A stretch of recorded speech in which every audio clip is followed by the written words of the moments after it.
नमस्कार मित्रांनो, मी उमेश. स्वागत आहे तुमचं मराठी टेक मित्र आपल्या यूट्यूब चॅनलमध्ये. महा-डी-बी-टी पोर्टलवर विविध घटकासाठी अर्ज केल्यानंतर तुमची निवड झालेली असेल आणि निवड झाल्यानंतर तुम्हाला कागदपत्रे अपलोड करण्यासाठीचा एस-एम-एस आला असेल.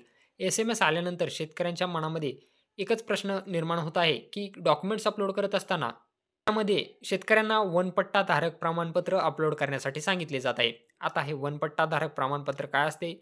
वनपट्टाधारक प्रमाणपत्र कुठे मिळते? याबद्दलची माहिती आज आपण या व्हिडिओमध्ये जाणून घेण्याचा प्रयत्न करणार आहोत. त्यापूर्वी चॅनलवर नवीन आला असाल तर चॅनलला सबस्क्राईब करा. तसेच बेल आयकॉनला प्रेस करायला विसरू नका. सर्वप्रथम आपण पाहूयात की वनपट्टाधारक म्हणजे काय? वनपट्टाधारक शेतकरी म्हणजे असा शेतकरी ज्याला वन विभागाकडून शेती करण्यासाठी कायदेशीर अधिकार म्हणजे वनपट्टा मिळाला आहे. हे शेतकरी सहसा आदिवासी किंवा वन जमिनीवर पारंपरिकपणे शेती करणारे असतात आणि त्यांना शासकीय योजनांचा लाभ मिळवण्याचे अधिकार असतात. कायदेशीर हक्क कोणाचा असतो? वनपट्टाधारक शेतकऱ्यांना वन जमिनीच्या वापरासाठी कायदेशीर परवानगी मिळते. शासकीय योजनांचा यामध्ये त्यांना लाभ दिला जातो. कृषी तसेच इतर अनेक योजनांचा लाभ यांना मिळतो. जसे की विहीर खोदणे असेल, वीज असेल, सौर ऊर्जेसारख्या विविध योजना त्यांना मिळतात.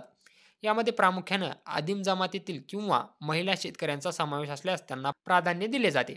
तर आता तुमच्या लक्षात आलं असेल की वनपट्टाधारक म्हणजे असा शेतकरी ज्याला वन विभागाकडून शेती करण्यासाठी कायदेशीर परवानगी दिलेली असते आणि त्याच परवानगीला वनपट्टा असं म्हटलं जातं. अशा शेतकऱ्यांच्याकडे ज्यांच्याकडे ही जमीन दिलेली आहे त्यांना वनपट्टाधारक शेतकरी असं म्हटलं जातं. आता महा-डी-बी-टी पोर्टलवर तुम्हाला वनपट्टाधारक प्रमाणपत्र अपलोड करण्यास सांगितले जाते. तिथं काय अपलोड करायचं आहे चला पाहूया. तर तुम्ही वनपट्टाधारक शेतकरी असाल आणि हे तुम्हाला वनपट्टाधारक प्रमाणपत्र काढायचे असेल तर तुम्ही तहसील कार्यालय येथे अर्ज करू शकता किंवा आपले सरकार पोर्टलवरही वनपट्टा जमिनीबाबतचा दाखला मिळण्यासाठी अर्ज करू शकता. यामध्ये तुम्ही पाहू शकता सर्व्हिस नेम, वनेतर जमिनीबाबतचा दाखला मिळण्याकरता अर्ज आणि डेझिग्नेटेड ऑफिसर हे तुम्ही पाहू शकता.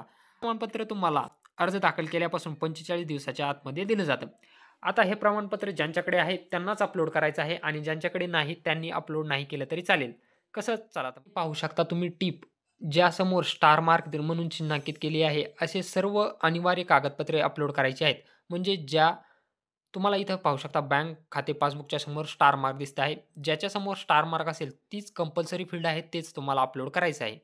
आता इथं तुम्ही पाहू शकता वनपट्टाधारक लाभार्थ्याकरता प्रमाणपत्र. याला क्लिक केल्यानंतर याच्यासमोर तुम्हाला स्टार मार्क दिसत आहे का? नाही. मग या शेतकऱ्यांना हे प्रमाणपत्र अपलोड करणं बंधनकारक नाही. आता समजा बँक पासबुक आहे, याच्यासमोर स्टार मार्क आहे. म्हणजे हे प्रमाणपत्र तुम्हाला पासबुक अपलोड करणं बंधनकारक आहे.